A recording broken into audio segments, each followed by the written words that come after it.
asking the right questions.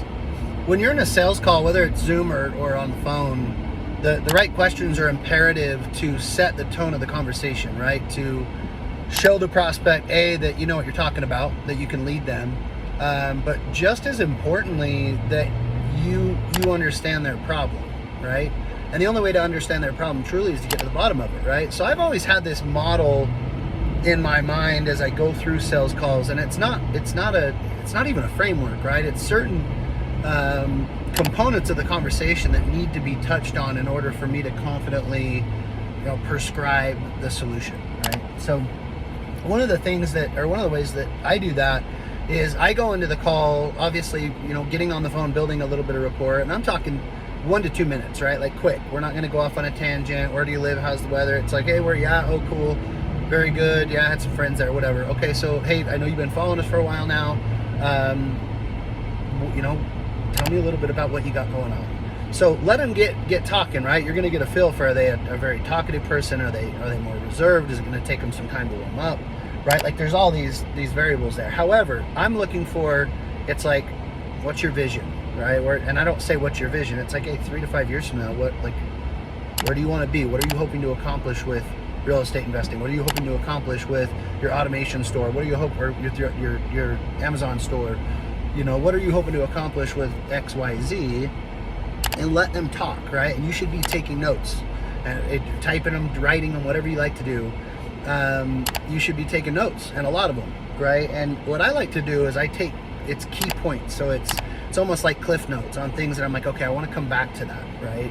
I think what happens with a lot of salespeople is they ask a question, they get one piece of pain or one component of pain from the client, and then they run with it. And it's like, well, this is how we're going to fix it. And it's like they weren't done yet, right? So I like to take cliff notes, because then I can decide based on their tonality and their voice inflection when they shared that with me, which of those areas were more painful? Which of those areas do we need to solve first, right? So I can go back, maybe they tell me that, I've just been working a job my whole life, I've been in corporate, I've made good money, but like even with the matching 401k, I'm never going to get where I need to be, and I'm very clear on that, so I've got to do something different. It's like, okay, what do you do? You mentioned corporate, what do you do, right? So I want to figure out, like, do they have experience in the field that we're talking about, or is this all going to be brand new to them, right? And then I'm going to go deeper. It's like, okay, well, if you put pen to paper on what that actually looks like do you know where you're headed? Do you know what kind of income you need? Do you know what the cash flow needs to be? Do you know what do you need to replace with your current income for you to step away, right? So I'm getting all that information, but I'm also, it's like, hey, do you have a spouse? Do you have a business partner, a partner in general? Like what's their take on it? Oh, they don't make any decisions. That's where 99% of closers will take that and run with it. Oh, they're a one-legger. They can make decisions on their own. They can't. 99.9% of the time, they cannot and will not make the decision. And even if they do, they're still going to run it past their spouse, right? So get all the information based on that vision. Hey, what's her thoughts? What's his thoughts? What are their thoughts? Why do you feel like they're on the same page as you? Or are they, right? Once I get the vision in place, you guys, from there, it's like, where do you need the most help? So it's almost like vision, so pain, vision, and then there's the gap, which is the middle, right? Like, hey, where do you need the most help to fix this, right? So if it's, we have a lot of real estate accounts, and we sell for, all sorts of companies, but it's like, hey, when it comes to real estate investing, where do you feel like you need the most help? Well, I need help with finding and marketing off-market opportunity. I need help building my power team. I need help with private money. I need help. Okay, so have you tried any of those things on your own? Or what else have you tried? That's probably a better question. What else have you tried, right? So get to the bottom of everything, because then when you get to the bottom of it, you guys, instead of trying to present your offer at the end, it's like, if you're a true high-ticket closer, if you're a true closer, forget high-ticket, just closer in general, you're closing the whole time. It's not like you ask questions and then you present it and they buy because your presentation was so attractive. They buy because they truly believe that you understand their problem. They know that you know their problem, right? It's not a guess. So the only way to get to that point is to go all the way down the line, get into the weeds of the questions, the pain, the problem, the vision, etc. The pitch should be as simple as you asking some temperature gauging questions. Like, okay, so just out of curiosity, like if you had a team that you could work with, on a one-to-one basis, week in, week out, over a 12-month period, that could take you by the hand, guide you through the process, ensure that you have the tools, the knowledge, the know-how, and physically work these deals with you, do you suppose that would allow you to hit the targets? Not, do you see how that would allow you to, no, do you suppose that would allow you to hit your targets? It's very logical. And there's no way, if I've done the proper discovery, you guys, there's no way for them to tell me no. They can't.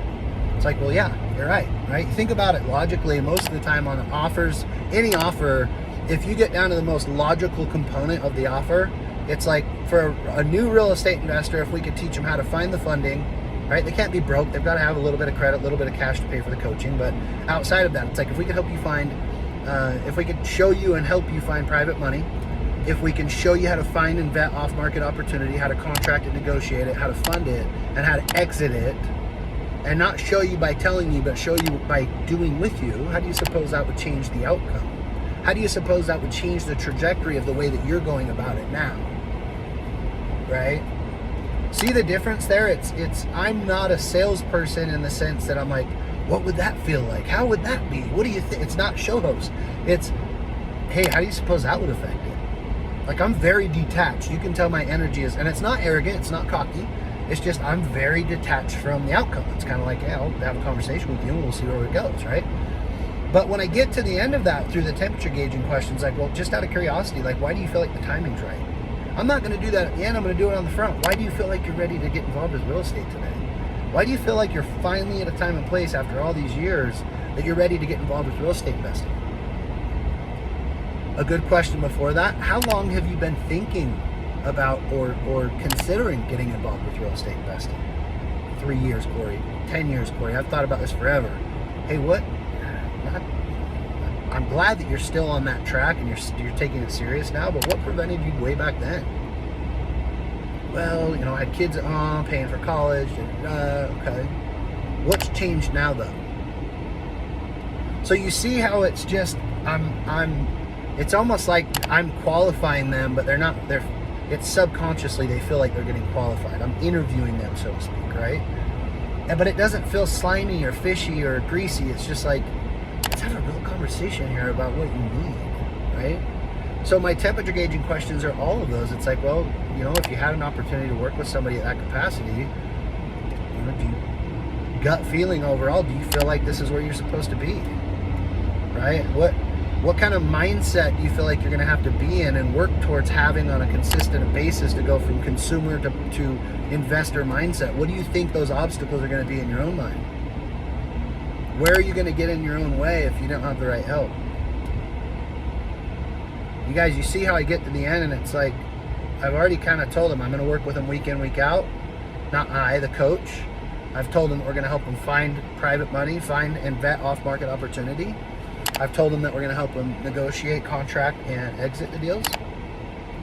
So my pitch, once I know they're done, it's like, okay, well, do you feel like you're truly ready for this? Right? Is there anything that would hold you back? Hey, sometimes I like talking about the money, like relationship with debt, right? So it's like, hey, when you think of investing money, and sometimes I'll do a temperature gauge even on the tuition. So it's like, hey, when you think of investing money, whether it was with us or any other program or any other company, let's say it was 20 grand, right? So I'll throw out a hypothetical number to see what happens. Are they going to like, oh, I would never do that in a million years? And then I can ask some questions. How come? Why? What? What if? And if they're just dead set, it's like, well, Bob, our tuition's not 20 grand, right? It's not 20 grand. But if they're like, well, I mean, realistically, for $20,000, if I had somebody take me by the hand and, if I'm being honest with you, Corey, the first deal should pay for that. So I get the education. First deal pays for it. From there, I'm working on house money, right? I know I've got them in the right mindset. If they're in the other mindset, it's like, hey, can I ask you a question? When you think of consumer mindset versus investor entrepreneurial mindset, what do you think the key differences are? And just wait. Just wait. Because my guess would be what you're going to hear is very surprising. I think a lot of people understand the difference, and they'll almost catch themselves. It's like, okay, so which side of the fence do you feel like you're on, if you're being honest with yourself? well, I get it, it's scary, yeah, I'm on the consumer side for sure, but I want to be on the investor side. And then that's when I can go back, okay, well, we lightly talked about this, I can appreciate that, but there's a reason 95% of the country works for the other 5%. When that 5% makes 95% of the money, they're their own business. They control and dictate their income, right? So I guess I say all this to say, you guys, is you notice that I'm identifying gaps in their plan. I'm identifying gaps in what they've done before. I'm identifying gaps in their strategy, their thought process, their thinking, so that when I tell them what the deal is, what the offer is, it's 2 minutes. Hey, write this down. It's $20,000, 12 weeks, 1-to-1. You're gonna have access to your coach 1-to-1 via Zoom for 12 weeks. You're gonna be on scheduled weekly calls. In between those calls, you have access to a hotline, right? We do monthly group calls where we do X, Y, and Z. You're going to get 90 days, software, the real estate software for free. Let me just ask you one more time, and I guess a question I haven't asked you, John. Why do you feel like you're a good fit for this? Why do you feel like you're a good fit for this, right? Think of how powerful that is, you guys. Why are you a good fit for this? I get him to the point where he's selling me, right? He's selling me. I don't have to sell him. He's selling me. When I get to that point, it's like, all right, well, Bob, what do you want to do? John, what do you want to do? If I've done my job right, I don't ask that question until I know what they're going to tell me they want to do. I know they're going to say I'm ready to go, right? Some of the other questions you need to be asking, you guys, not just temperature gauging questions, but discovery, like, hey, what do you think holds most real estate investors back? I ask that question because I know what they're going to tell me. The money. The money holds them back, Corey. Yeah, the money holds them back. They don't have the credit. They don't have the cash. They're afraid to invest it. Okay. Realistically, what does your cash credit situation look like right now? Well, it's not the greatest. I don't have a ton of money. Okay. What does that look like? What do you mean by that? Right? Get down to the brass tacks with them to where it's like they're not going to weasel out, because you're going to find out ahead of time before you talk about the money where they're at. Make sure it's there, right? Hey, what's your credit like? When it comes to real estate investing, you've got to have good credit. And if you don't, you've got to be a very good communicator where you can get access to private money, right? What's your credit like? Well, it's 750. Okay. Are you working with open and active lines of credit? Right? You have open and active credit cards that you're working with? Yeah. Okay. What do you owe on them? What kind of availability do you have on those cards?